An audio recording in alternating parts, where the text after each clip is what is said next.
And the American people voted against the status quo. And so we can't continue government as the status quo. And I voted against the budget yesterday, not because I'm not for decreasing taxes, but because Thomas Massie, who, wears the debt clock, he's the Flava Flav of Congress walking around with a clock, and says, we're gonna add $1 trillion to the deficit in 3 years. $1 trillion to the deficit in 3 years. And I trust Thomas on his numbers. I mean, he's definitely the numbers guy. Apologize for what you experienced personally, because well, I didn't go through any trauma, but I appreciate it. I mean, look, I have no doubt that, maybe Chairman Comer ran into her office and was like, don't put Moskowitz on. But at the end of the day, I bring it up here because I'm asking you to talk to your colleagues. I don't think any members want a tradition where a committee allows, this committee doesn't allow waivers, right? But where a committee does allow waivers, we should continue that tradition. All right, folks, welcome back to the channel. It's your favorite Patriot here, and today we're going to dive into something that should get all of you fired up. If you haven't seen the latest drama going on in Congress, Congressman Jared Moskowitz is out here complaining that Marjorie Taylor Greene, MTG, denied him the ability to speak at a subcommittee hearing. Now, I know what you're thinking. Wait, MTG didn't let him speak? And yes, that's exactly what happened. So, I'm going to break this down for you and share my honest thoughts on this whole situation after the video. Thank you, Mr. Chairman. I was listening to Chairman Issa talk eloquently, quite frankly, about weaponization and free speech. And, it's funny, I'm literally just reading a tweet from Chairwoman Greene from Georgia, who denied my ability today to waive on to an oversight committee hearing, which has been standard practice on DOJ, as the first Democrat to join the DOJ caucus, because I believe government should become more efficient and should learn how to spend less money. And not only did she deny it, she then took my letter requesting to come on, tweeting it out, saying she wasn't going to let me attend the hearing today on foreign policy, on foreign spending, and I'm on the Foreign Affairs Committee. And so I was coming to talk about the repercussions of fighting China if we withdraw from the world. And I know the chairman's going to let me continue with my comments because he's a free speech advocate, unlike Chairwoman Greene. And I was going to talk about how we can't fund the government anymore by CR, because if we refund it by CR, all the fraud, waste, and abuse that DOJ says they found, we would just refund all that fraud, waste, and abuse if we do it by CR. And the American people voted against the status quo, and so we can't continue government as the status quo.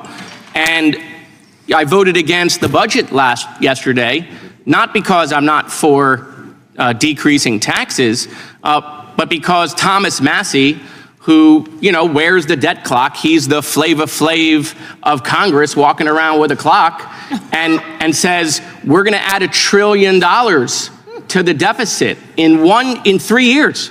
$1 trillion to the deficit in 3 years. And I trust Thomas on his numbers. I mean, he's definitely the numbers guy. And so, Mr. Chairman, I appreciate your work on free speech and weaponization, but I would tell you that you should probably talk to some of your members who are in charge of other committees so that we can continue decorum and some norms here, that people, when the rules allow you to waive on to a committee, that those waivers are approved. I yield back. Would the gentleman yield? I would. There were two members, two former chairmen of oversight, and I can say with certainty, neither one of us ever failed to respect that ability to waive on.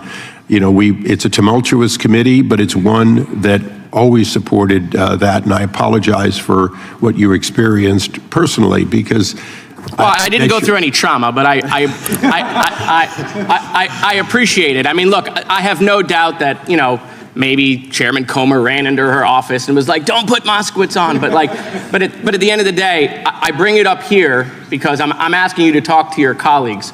I don't think any members want a tradition where a committee allows, this committee doesn't allow waivers, right? But where a committee does allow waivers, we should continue that tradition. We do allow waive within the Oh, subcommittee. we do allow waivers here? Oh, okay. Yeah, we just don't allow waive from outside the Okay. committee. But Well, look, I will speak and use all the persuasion I have with the gentlelady to prevent that in the future. I appreciate that, Mr. Issa. Thank you so much. Moskowitz, who is a Democrat, is trying to act like some sort of martyr here, claiming that his free speech was violated. Now, before we get all sentimental and start feeling sorry for this guy, let's take a step back and look at the context. MTG, who, I don't need to remind you, is one of the strongest, most principled fighters we have in Congress, denied him the chance to speak at a hearing. And honestly, as a proud conservative patriot, I'm not mad about it. I actually think MTG was 100% right to shut him down. Let me explain why. MTG has been a warrior for our values, fighting against the radical left's agenda and standing up for what's right for America. She doesn't back down, and that's why she's such a thorn in the side of the deep state and the establishment politicians. This man, Moskowitz, comes in with all these left-wing talking points about government efficiency and foreign spending, but let's be real here. This is a guy who votes to increase government spending at every turn, supports endless foreign aid, and wants to see us bow down to China.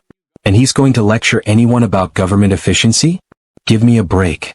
Now here's where it gets interesting. Moskowitz starts claiming that he was denied the ability to speak at the hearing because MTG is some kind of authoritarian figure. He even brings up free speech, trying to make it sound like MTG is somehow stifling democracy. But the reality is, MTG is doing what any good patriot would do: protect the American people from more of these radical, far-left ideas that have been bleeding into our government. We cannot let these people like Moskowitz gain a platform to spread their nonsense any more than we already have. MTG knows what's at stake. She's been one of the few who is consistently standing up against the globalist elite, who wants to destroy our sovereignty and sell out the American people for their own gain. And here comes Moskowitz, a Democrat who probably spent more time at cocktail parties with lobbyists than he has actually reading bills, crying about how he's been silenced.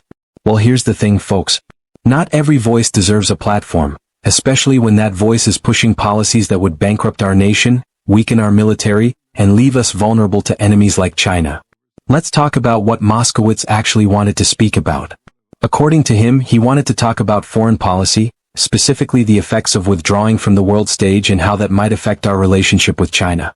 I get it, that's a serious issue, but the way he frames it is all wrong.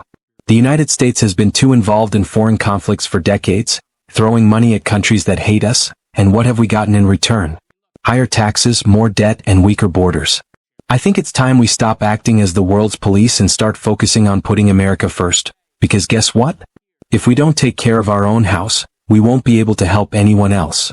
I mean, look at the policies of President Trump. He brought jobs back to America, stood up to China, and made sure we weren't getting pushed around on the global stage.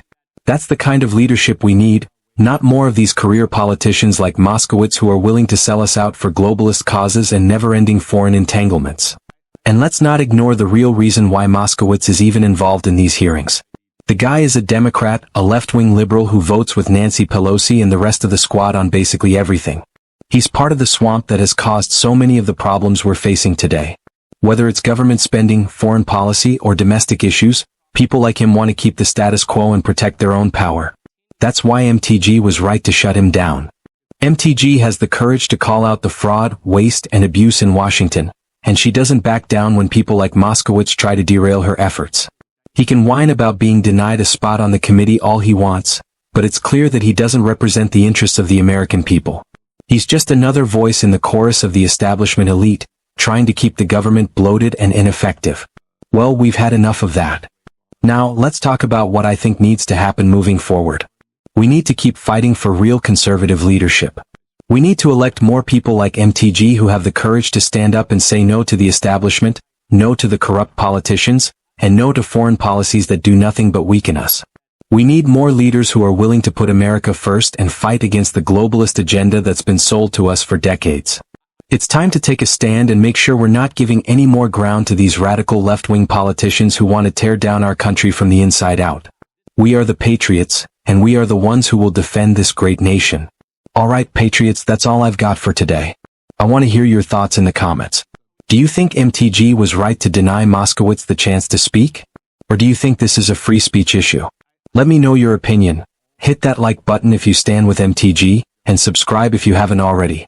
As always, God bless America.